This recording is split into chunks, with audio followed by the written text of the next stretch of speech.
you to know who these folks are because these are all the people that are helping facilitate the process of admissions. Dr. Levine is our department chair. She's not here right now. I'm Dr. Wendy Ashley. I'm an admissions chair, but I'm also an assistant professor here. This is Tiffany Newton.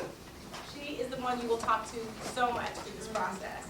So if you ever want to buy anybody candy or roses, she's your gal. And I'm just going to call the rest of the names out, and the admissions committee will raise their hands. Dr. Jody Brown. Hi, everyone. Marjorie Chase. Hi. Naomi Chavez. Louis Courier. Julie Gould. Everybody. Jennifer? No. Beth Hallis. Welcome. Heather Lang. Hi.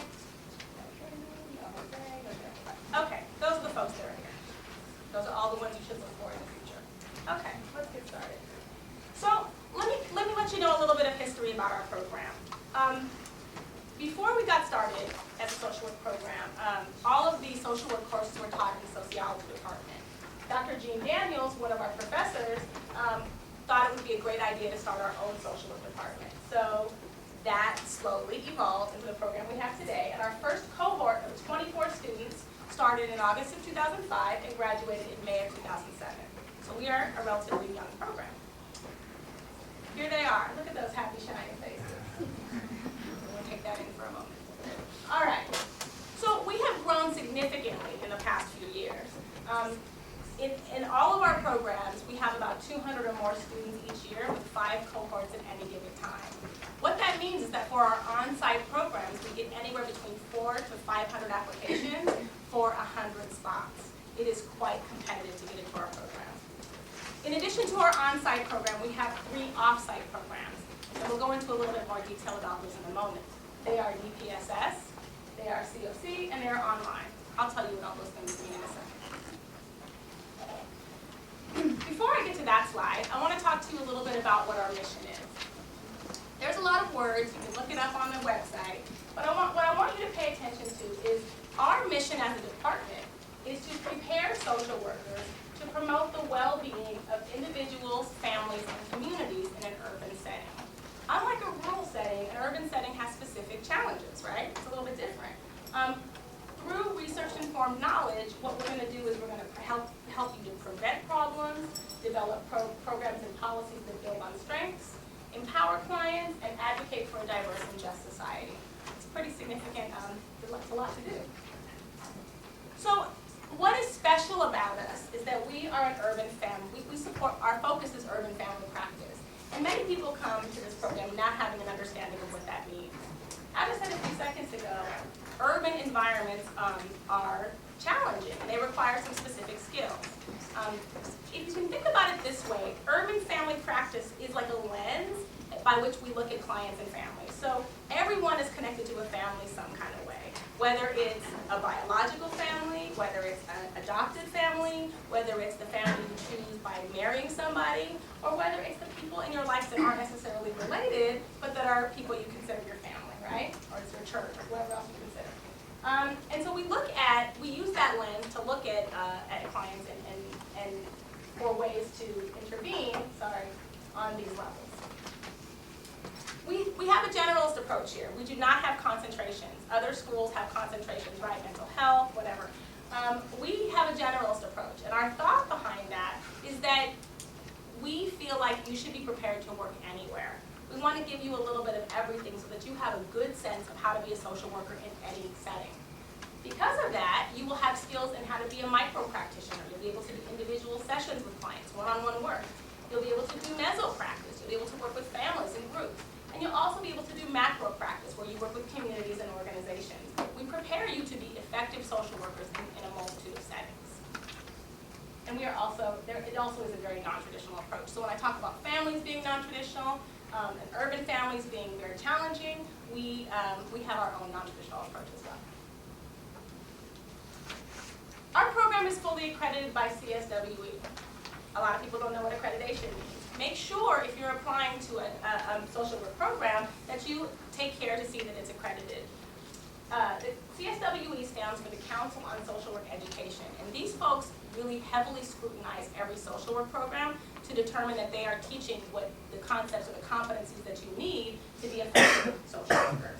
Okay, without that, you can't get a license, and it's harder to get a job. There's really no assurance that you have the skills that you need to be effective in this field. So being accredited is super important, and we are fully accredited, which means we are a good bang for your buck. Many people want to know about licensure, right? They want to get licensed after they get their MSW, which is an LCSW, Licensed Clinical Social Worker. You can find specific information about that on the California Board of Behavioral Sciences website. You can just Google bbs.ca.gov. But essentially what it will say there is that you need a few things post-graduation. What's important about, if you're even thinking about getting an LCSW, that you start with what you're learning in your program, in your social work program. So in your MSW program, you're getting a foundation for this. Then once you graduate, you have to be supervised for a number of hours. I think it's 3,200, and you have to take about 5 different additional classes. Those are not part of your MSW experience, but they will build on the skills you gain here. All right, so let's talk specifically about our MSW programs. We have several. We have our on-campus programs, which are broken down between our 2-year program and our 3-year program. And we have our off-campus programs, which are run through Same College. Those are DPSS, COC, and online. And I'll be talking a little bit more in detail about each of them. Know that for the off-campus programs through SANG, there is a different application process, which we will cover tonight as well. You with me so far? Good time. All right. So let's talk first about the off-campus programs through SANG. There is our DPSS, our Department of Social Services program. We have a College of the Canyons program. We have an online program. And if you want to get information about any of these programs through SANG, Hermine Sarukian is the coordinator of those programs. Hermine is the same position as Tiffany, only at SANG. Okay, so if you are interested in any of these programs, her number is there, 818-677-7707, and there's her email address. The cost for these programs is anywhere between $34,020 and $39,000 a year. Okay, it's a little total. Is that total? Or yeah. That's tuition. Tuition. Total? Total tuition. Total. Okay. Sorry. And what you get with that, it's a little bit more than our standard tuition because you get the flexibility and being able to be in a different location. All right. So let's talk about our 2-year program. Okay. This is the stateside program. This is where you come to CSUN and you're on campus. You're here full-time. These are full-time programs. One of the benefits of being involved in the 2-year program is that you get the summer off. You will be taking, if you take this program, there's 20 classes totaling 60 units over 4 semesters, which equals 15 units a semester. The classes are going to be held on 2 weekdays, Tuesdays and Thursdays, between 7:45 a.m. and 5 p.m. These are all part of the program. These are standard. These can't be deviated from. There is a field requirement, which is 16 hours the first year and 24 hours the second year per week. The cost is $20,015, and that's approximate. Sometimes they change year to year. The 3-year stateside program, again, also at CSUN, is a year-round program. So the difference being when the full-time program is taking the summer off, these folks have coursework all summer long. Again, you'll notice that there's still the 20 classes totaling 60 units, but instead of the 4 semesters, there are 8, okay, which include the summer, so 9 units a semester. Classes are held instead of 2 days a week on Tuesday evenings from 4 to 10, and the field requirement is 16 hours a week during the first and second year, including summer. So it's really, really very full-time. And you need to be able to commit to 1 8-hour day a week and be available for that for field work. The cost is a little bit more. It's $34,567, and the idea is that because you're still doing the same amount of coursework, but you're doing it over more time, so the cost is increased. Online 2-year program. Again, 20 classes, totaling 60 units over 4 semesters. The classes are all asynchronous except for field class. And what that means is that you get to do this on your own time. So if you want to get up in your jammies and you want to do your coursework, that is up to you, except for the field class. You really have to show up and be somewhere. The field requirement is 16 hours the first year and 16 hours the second year. The cost approximately is $39,000. Again, we are going to give you information about the CSUN SANG College website if you're interested in this program.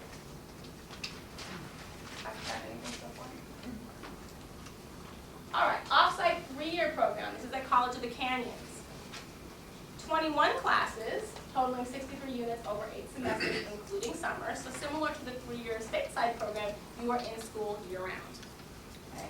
The classes are held on Wednesdays in Santa Clarita or on Thursdays in Ventura and Eden. And again, the time is the same, 4 p.m. to 10 p.m. The field requirement is 16 hours a week during the first and second year, including summers. And just like the other program, you need to have an 1 8 a day per week available to do field work. Cost is $34,020 approximately. Okay, so you can see that each program has a little bit of a different structure, but the same general information. DPSS. So if you are not a DPSS employee, this does not apply to you. This is a cohort only for DPSS employees. They do 22 classes totaling 66 units over 8 semesters, including summers. Their classes are on Saturdays, and they're a very long day. They're from 9 a.m. to 4:15 p.m. Their field requirement is 8 hours a week during the first and second year, including the summer. And they have a regular day off, and so if this is where you work, you will know this, during your regular day off is where you do your field work. The cost for that, $35,640 approximately. All right, so now I'm going to introduce Beth Hallis. Beth Hallis is the Director of Field Education, and she's going to give you a more comprehensive view of what it's like to do field in this program. Hi, welcome. Very excited to talk to you about field education. Social work programs at a graduate level are different than other master's degree programs in the helping professions in that we have a very huge field requirement. Call it internship or field practicum, and the first goal up there says signature pedagogy of social work, and that's a fancy academic term that really talks about it being the central way you integrate the information you're learning. So you're getting academic information in courses that you're taking in the classroom, whether that be online or live, and then you're putting it to work in the field practicum placement. These are very structured graduate level internships, not the kind of thing where you do volunteer work and just, fill some hours somewhere. These are very structured internships. But the wonderful thing is that you really get your feet wet at being a graduate level social worker in the field, in the community, in all the different kinds of places where social work happens. The application process for field is a separate process. So what will happen is if you apply to our program, and through the information that you'll receive today on how to apply, and then if you get accepted into the program and you decide to come here, then we will interview you and you apply for field. The reason why that's a separate process is because it could be your schedule, other situations that you're in would prohibit you from doing a field experience to meet our requirement. And we don't want you to come into our program and not be successful in our program. And being successful means the completion of 2 different field internships. So that process is just another thing that you go through, which happens to be very informative about what all field entails. So just keep in mind that's a couple other steps that you would be doing to apply for field. Practical aspects of field, it does require you have a car with the appropriate insurance and driver's license and whatnot, because we are in Los Angeles County, which is not known for its public transportation. And a lot of our organizations that we partner with require you to then travel for them as a part of the site requirements. We do work beyond the LA area and the greater LA area, and for the online program, we can work all over the country, and there are different aspects of that we will explain later once you're admitted into the program about field. But however, the travel piece is very important.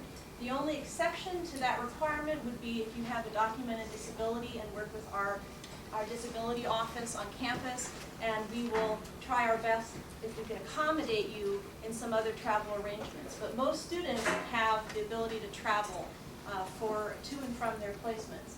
And I'll talk a little bit more of that in a moment. We do have some stipend programs, and all the stipend dollars that we have available will be given to you after you're admitted into the program, so everybody will have full knowledge of what those are. I can tell you generally that stipends aren't as plentiful as they've been in prior years because of the economy, but we do have some child welfare, mental health stipends, gerontology related stipends, And some are more focused on the second year of your program, or the second year, your placement, I should say.